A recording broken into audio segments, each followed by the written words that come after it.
Praise the lord, praise the lord, praise the lord. అందరూ వందనాలండి. మన ప్రభువును రక్షకుడైన యేసుక్రీస్తు అతి శ్రేష్టమైన నామంలో మీ అందరికీ వందనాలు. ఆమేన్. మహాగణుడు, మహోన్నతుడు, మరి మనల్ని రక్షించి మంచి కాపుదలనిచ్చి చక్కటి నిద్రను ప్రసాదించి ఈ నూతన దినాన్ని అనుగ్రహించి ఇదిగో తన కృపలో మనలను భద్రపరిచిన యేసయ్యకు మనసారి రెండు చేతులెత్తి మరి స్తోత్రం చెప్దామండి. స్తోత్రం, స్తోత్రం, స్తోత్రం, స్తోత్రం, స్తోత్రం, స్తోత్రం, స్తోత్రం, స్తోత్రం, స్తోత్రం. ఆమేన్. దేవుని కృప ఈ రోజంతా మనకు ప్రభు అనుగ్రహించునుగాక. దేవుని కృప మనకు తోడయ్యుండునుగాక. ఆయన కాపుదల మనకు తోడయ్యుండునుగాక. ఈ రోజు మీరు తలపెట్టే ప్రతి కార్యము నా ప్రభు సఫలపరుచునుగాక. ఆమేన్, ఆమేన్. అందరూ వందనాలండి. ప్రియులారా, మరి నిన్న మొన్న 2 రోజులు మరి యేసయ్య కృప మందిరములో ప్రార్థన పండుగలు జరిగాయి, చక్కగా జరిగాయి, దేవునికి మహిమకరంగా జరిగాయి. చాలామంది లైవ్ కూడా చూశారు. వారిని బట్టి ప్రభువును స్తుతిస్తుంటున్నాను.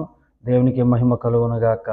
అలాగే ప్రియమైన దేవులారా, ఇంకా సబ్స్క్రైబ్ చేసుకునే వారు సబ్స్క్రైబ్ చేసుకోండి, కామెంట్స్ కూడా చేయండి, లైక్ చేయండి, షేర్ చేయండి, ప్రోత్సహించండి. అలాగే మీకు తెలిసిన మీ స్నేహితులకే కానీ బంధువులకే కానీ ఈ లింకులు షేర్ చేయండి. వారు కూడా మరి ఇలాంటి ఈ వాక్యాలు విని వాళ్ళు కూడా బలపడతారు. దేవునికి మహిమ కలుగునుగాక. ఏ విధం చేతనైనాను ఏదో విధంగా దేవుని సేవ జరుగుతూ ఉండాలి. మీరందరూ బలపరచబడుతూ దేవుని రాకడ కొరకు సిద్ధపడి ఉండాలి. స్తోత్రం చెప్పండి. హల్లెలూయా. సిద్ధపడాలి. ఇదే నా కాంక్ష, ఆకాంక్ష. స్తోత్రం. దేవుని రాకడ అతి సమీపముగా ఉన్నది. పరిస్థితులు మారిపోతున్నాయి, ప్రవచనాలు నెరవేర్చబడుతున్నాయి. ఈ మధ్యలో అమెరికాలో కదండి మరి భయంకరమైన లక్షల కోట్ల రూపాయలు ఖరీదైన ప్రాంతం, కాలిఫోర్నియా ప్రాంతంలో మరి మంటల్లో చిక్కుకొని ఉంది. మనం ప్రార్థన చేయాలి, వారి కొరకు ప్రార్థన చేయాలి. వారు మరి దేవుని వైపు తిరుగులాగా మనం ప్రార్థన చేయాలి. దేవునికి మహిమ కలుగునుగాక. ఏ ఒక్కరు కూడా ఏ డెక్క కూడా విడబడకూడదు. Praise the lord. సరేనా, మరి దేవుని వాక్యం చదువుకుందాము. రోమీయులకు రాసిన పత్రిక అపోస్తుడైన పౌలు రోమీయులకు రాసిన పత్రిక 8:28 చదువుతానండి. 8:28. దేవుని ప్రేమించు వారికి అనగా ఆయన సంకల్పం చొప్పున పిలువబడిన వారికి మేలు కలుగటకై సమస్తమును సమకూడి జరుగుచున్నవని ఎరుగుదము. దేవుని ప్రేమించు వారికి అనగా ఆయన సంకల్పం చొప్పున పిలువబడిన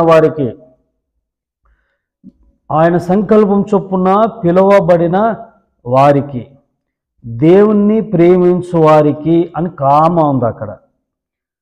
అంటే దేవుని ప్రేమించేవారు ఎవరంటే ఆయన సంకల్పం చొప్పున పిలువబడిన వారు. ఏమంటున్నారా? మరి బైబిల్లో పిలువబడిన వారు అనేకులు ఉన్నారు, పాత నిబంధనలో కొత్త నిబంధనలో. మరి పిలువబడిన ఒక పెద్ద ఆయనను మనం చూద్దామండి. ఆయన ఎవరో కాదు, పితరులకు, మన విశ్వాసులకు తండ్రిగా పిలువబడుతున్న అబ్రహాము అయ్య గారు. ఎవరండి?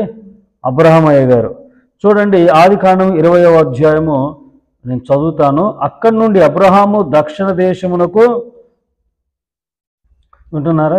చదువుతాను 20వ అధ్యాయం. అక్కడి నుండి అబ్రహాము దక్షిణ దేశమునకు తరలిపోయి కాదేశుకును షూరుకును మధ్యప్రదేశములో నివసించి గేరారులో కొన్నాళ్ళు ఉండెను. ఎక్కడున్నారండి? అబ్రహాము, శారమ్మ గారు గేరారులో. ఎక్కడ? గేరారులో ఉన్నారు కొన్నాళ్ళు. అప్పుడు అబ్రహాము తన భార్యను శారను గూర్చి, ఈమె నా చెల్లెలని చెప్పిన గనక గేరారు రాజైన అబీమెలెకు శారాను పిలిపించి తన ఇంట చేర్చుకొనెను. ఏమని ఉంటున్నారా? మరి ఎక్కడున్నారు? గేరారులో ఉన్నారు. ఎక్కడ? గేరారులో కొన్నాళ్ళు ఉన్నప్పుడు గేరారు మరి రాజు అబీమెలెకు మరి అబ్రహాము ఏమో నా చెల్లి అని, వాస్తవానికి మరి అటువైపు నేను వెళ్ళట్లేదండి, అన్న చెల్లెళ్ళ మా సంబంధాలు కనబడుతూ ఉంటాయి అక్కడ. కానీ నా చెల్లి అని చెప్పుకోవడం జరుగుతూ ఉంటుంది ఆ గేరారు ప్రాంతంలో అందరితో. నా చెల్లి అండి, నా చెల్లి నా భార్య అని చెప్పుకోవడం. చెల్లి అనేసరికి అక్కడ ఉన్న గేరారు రాజు మరి శారమ్మను పిలిపించుకొని ఇంటికి పిలిపించుకుంటాడు. పిలిపించుకొని ఇంట్లో పెట్టుకుంటాడు. ఏమంటున్నారా? స్తోత్రం చెప్పండి. ఈమె నా చెల్లెలని చెప్పిన గనుక గేరారు రాజైన అబీమెలెకు శారాను పిలిపించి తన ఇంట చేర్చుకొనెను. ఇంట్లో పెట్టుకున్నాడు. ఏమంటున్నారా? పిలిపించుకొని ఇంట్లో పెట్టుకున్నాడు. ఆయనను రాత్రి వేళ దేవుడు స్వప్నమందు అబీమెలెకు యుద్ధకు వచ్చి, నీవు నీ ఇంట చేర్చుకొని ఒక స్త్రీ ఒక పురుషునికి భార్య గనుక ఆమె నిమిత్తము నీవు చచ్చిన వాడవు సుమి అని చెప్పాను. అయితే అబీమెలెకు ఆమెతో పోలేదు గనక అతడు, ప్రభువా, ఇట్టి నీతి గల జనమును హతము చేదువా? ఈమె నా చెల్లెని అతడు నాతో చెప్పలేదా? మరియు ఆమె కూడా, అతడు నా అన్న, నేను చేతులతో ఏ దోషము చేయక యథార్థ హృదయం పని చేసి నేను. ప్రేమ దేవులారు, ఇక్కడ చూడండి. మరి ఎందుకు సరే ఈ టాపిక్ పక్కన పెడదాం. అంటే అక్కడ మరి పరిస్థితి భార్యని చెప్తే చంపిస్తారు, చంపించేసి మరి శారమును పట్టుకెళ్తారేమో అనే ఉద్దేశంతో అలా మరి భార్య భర్తలు అలా చెప్పుకున్నారేమో కానీ, పిలిపించుకున్నారేమో కానీ, ప్రేమటి వాళ్ళారా, మరి ఆ రాత్రి అబీమెలెకుతో దేవుడు మాట్లాడుతున్నాడు. ఇదిగో నీ ఇంట ఉన్న ఈవిడ భార్య యొక్క పురుషునికి భార్య, అబ్రహాముకు భార్య. అబ్రహాం అంటే ఎవరండి? నీతిమంతుడు, విశ్వాసులకు తండ్రి, విశ్వాస వీరుడు. భయపడిపోయాడు అబీమెలెకు. భయపడిపోయి, ప్రేమటి వాళ్ళారా, నేను చెప్పొచ్చేది ఏంటంటే, దేవుని ప్రేమించు వారికి, అంటే ఆయన సంకల్పం చొప్పున మరి దేవుని చేత పిలువబడ్డాడు కదా అబ్రహాము. మరి ఆయన జీవితంలో మరి ఏంటి కన్నీళ్ళ అనుభవం ఏంటి, మరి ఈ పరిస్థితి ఏంటి, మరి ఈ కష్టకాలం ఏంటి అని అంటే, ప్రేమటి వాళ్ళారా, దేవుని నీవు ప్రేమిస్తున్నావా? ఆయన సంకల్పం చొప్పున పిలువబడ్డావా? నీకు గడ్డు పరిస్థితులు వచ్చిన ఆ గడ్డు పరిస్థితుల్లో నీకు మేలుగానే దేవుడు మారుస్తాడు. ఏమంటున్నారా? గడ్డు పరిస్థితులు ఏంటండి? మరి అబ్రహాముకు శారమ్మకు ఎలాంటి పరిస్థితులు వచ్చాయి? గడ్డు పరిస్థితులు వచ్చాయి. ఆయనను దేవుడు ఏం చేశాడు? తన సంకల్పం చొప్పున పిలువబడిన వారికి మేలు కలగటానికే జరిగింది. మరి పిలువబడ్డాడు కదా అబ్రహాము పిలువబడ్డాడు. మరి రోజులన్నీ మంచి రోజుల్లో ఉండాలని అనుకోకూడదు.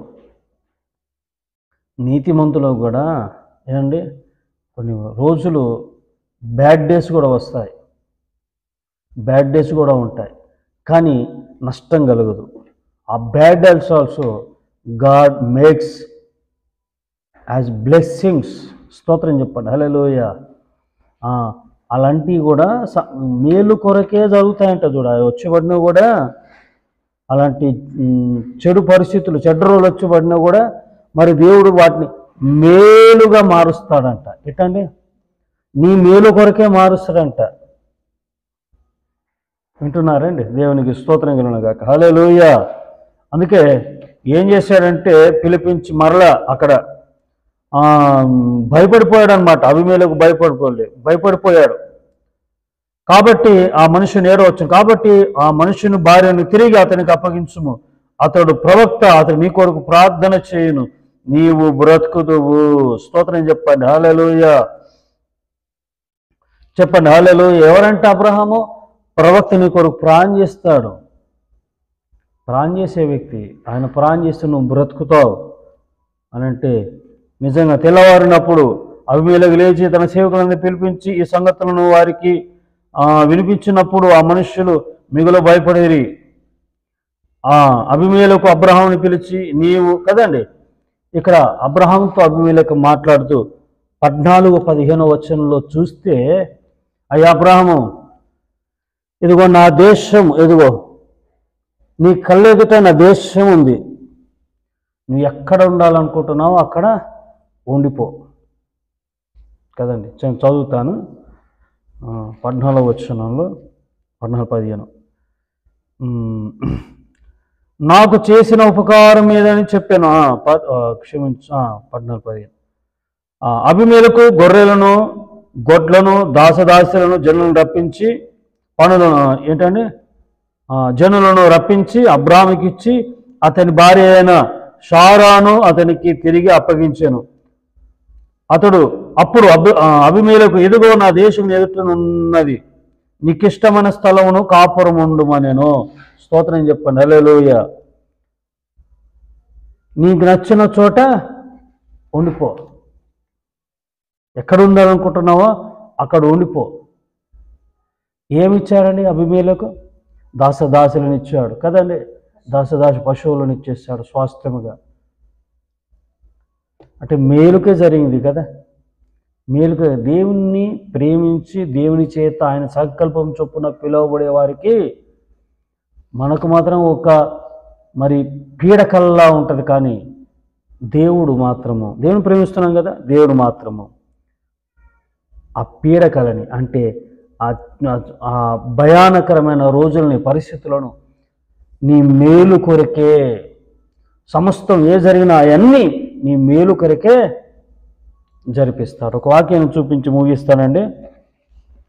1 కొరింథీ, అపోస్తుడైన పౌలు రాసిన 1 కొరింథీ రాసిన పత్రిక నేను చదివిస్తాను, శ్రద్ధగా ఆలకించండి.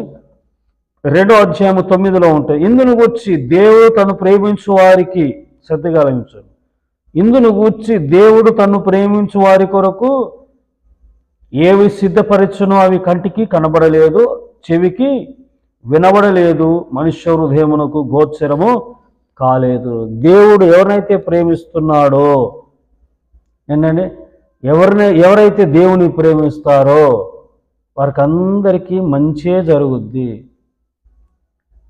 మనము పరిస్థితులు ఏంటి ఇలా ఉన్నాయంటే, ఏంటి బాగాలేదేంటి, ఒక రకంగా ఉందేంటి, అంత మంచి జరగట్లేదు అని అనుకుంటూ ఉంటాం. అని దృష్టికి ఒక బాధకరమైన పరిస్థితులుగానే ఉంటాయి. కానీ నా ప్రభు మేలుకే నీ క్షేమం కొరకే, నీ మేలు కొరకే దేవుడు ఆశీర్వదిస్తాడు. స్తోత్రం చెప్పండి. హల్లెలూయా. దేవుడు మేలు కొరకు సమస్తమును జరిగిస్తాడు. నీ మేలు కొరకే, కీడు రానివ్వడు, కీడు నష్టం జరగనివ్వకుండా దేవుడు కాపాడుతాడు. ఏమండి వింటున్నారా? నీ కళ్ళకు కనబడమంట దేవుని కార్యాలు, మనుష్య హృదయానికి గోచరము కాలేవు, వివరించలేము. స్తోత్రం చెప్పండి. హల్లెలూయా చెప్పాలి. హల్లెలూయా. కంటి కనబడవు, చెవికి వినబడవు. దేవుని కార్యాలు తర్వాత వినబడతాయి, తర్వాత చూస్తావు కార్యాలు. కాబట్టి ప్రేమటి వాళ్ళారా, నీ జీవితంలో ఏది జరిగినా అది నా మేలుకే, నా క్షేమం కొరకే అని భావించు. దేవుని కృప మీ అందరికి తోడైనగాక. ఆమేన్. చిన్న ప్రార్థన అండి. పరిశుద్ధుడా మహోన్నతుడగు తండ్రి, అయ్యా మీ పాదాల వందనాలు నాయన. నిన్ను ప్రేమిస్తూ నీ సంకల్పం చొప్పున పిలువబడుతున్న ప్రతి ఒక్కరికి నాయన, వారి అనుభవాల్లో ఎదుగో తండ్రి, ఒకవేళ చేదు అనుభవాలుగా కానొచ్చిన అవి ప్రభా మేలుగా మార్చే దేవుడు. ఆ సమస్తం మేలు కొరకే మీరు మలిచే దేవుడు ప్రభా. అవి మా మేలు కొరకే, మీ మేలు పడటానికే ప్రభా. అయ్యా అవన్నీ జరుగుతూ ఉంటాయని తెలియజేసిన వందనాలు తెలియజేస్తూ వాక్యమైన ప్రతి బిడ్డను దీవించుమని యేసు నామమున ప్రార్థించి వేడుకుంటున్నాను తండ్రి. ఆమేన్. అందరి వందనాలండి. Praise the lord. God bless you. May God bless our India. Praise the lord. Praise.